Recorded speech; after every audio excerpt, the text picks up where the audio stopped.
Hello, welcome to episode number 5. I'm Zhenya Kipperman. There is this interesting movie made in 1980 called My Bodyguard. In this film, a new kid comes to school and gets bullied by the bad guys. 50 cents they charge for that Godzilla fee. He tries to defend himself, but the bullies are stronger, and there are few of them. But there is also this big, strong guy in class called Ricky Linderman. He's a strange loner, and everyone is afraid of him. So the new kid befriends Ricky Linderman and asks him to become his bodyguard. And Ricky becomes his friend and bodyguard, and he doesn't have to fight anybody, but just the menacing look of him makes the bullies run away. Until the main bully asks a street bully to fight Linderman.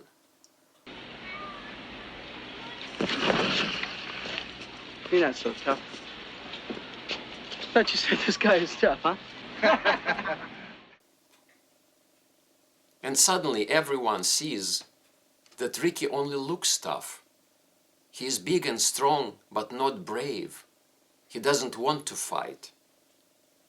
The point of the story is, Ricky Linderman is NATO. It's big and strong, but not brave. It's afraid of the bully. The new kid is brave. The new kid is not afraid of the bully. But the new kid needs the help of the bodyguard in order to win. And the bodyguard is helping, but not too much, because the bodyguard is afraid to make the bully angry and desperate. The truth is, the bodyguard knows the bully for many years. The bodyguard is used to the bully.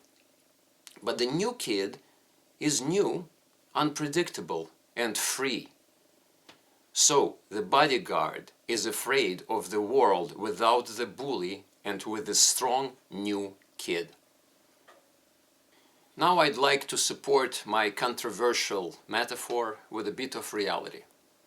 I'll tell you about a real public argument that began in Germany in April on the subject of how to treat a bully, how to respond to a bully. On April 29th, an open letter to Olaf Scholz, the Chancellor of Germany, appeared on the pages of the feminist magazine Emma. It was signed by 28 German cultural figures, filmmakers, professors, writers, actors, philosophers, lawyers, musicians, and cabaret artists among them.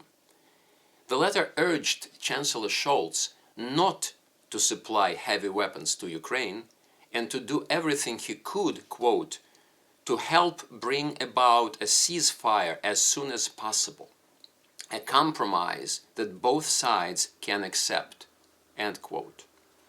The signatories believed that the massive military help to Ukraine would increase the danger of an escalation to a nuclear conflict. A response entitled "Ukraine's cause is our cause too" appeared a few days later. Also addressed to Chancellor Scholz, it was signed by 57 German intellectuals and artists, no less prominent than the first 28. Their message was firm and direct. I quote, "We welcome your clear words and encourage you to quickly implement the Bundestag resolution for arms deliveries to Ukraine. Anyone who wants a negotiated peace that does not amount to Ukraine's submission to Russian demands must strengthen the country's defensive potential and weaken Russia's offensive potential to the maximum." End quote. Now I'd like to quote an individual response to the first letter of the 28. It was written by a songwriter, Wolfgang Müller, and went viral. Even though Müller's letter was not specifically addressed to German Chancellor, I hope that Mr. Scholz had a moment to read it, or at least the 2 paragraphs that I'm about to quote. Müller wrote, "What is happening in Ukraine is the state equivalent of being raped by your ex-husband, threatened with death if you fight back. To put it bluntly, darling, you better spread your legs or he'll slaughter you and our whole family. The idea that this threat could be averted by acting in fear is completely absurd. From the outset, the war in Ukraine was defined by Russia as the prelude to a war against the West. This goal will not go away if we say 100 times that we really don't want to be a threat and that we definitely don't want nuclear war. And certainly not when we lie down on the floor, show our stomachs, and clearly signal that we won't fight back no matter what. The burning fear that one could become a victim oneself must be transformed into the clear and calm realization that one has long been a marked target and that no amount of appeasement can wash away this mark. And then Mueller asks, would the signers of this open letter still sign if not Kiev, but Berlin was bombed, and their own family, their own children were in real danger of rape and annihilation? In his letter, Wolfgang Mueller also quotes Desmond Tutu. If you're neutral in situations of injustice, you have chosen the side of the oppressor. And he concludes his letter with another famous quote from Benjamin Franklin. Those who give up freedom to gain security will end up losing both.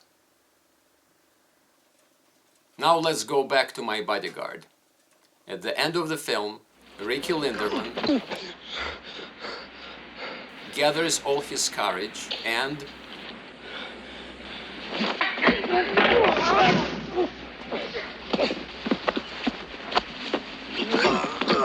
beats the hell out of the bully.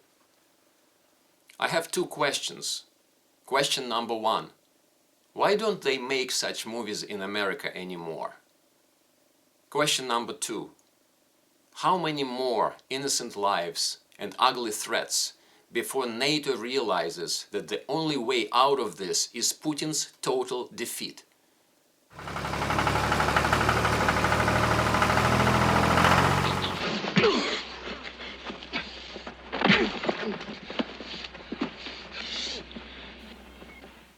See you next time. Slava Ukraini!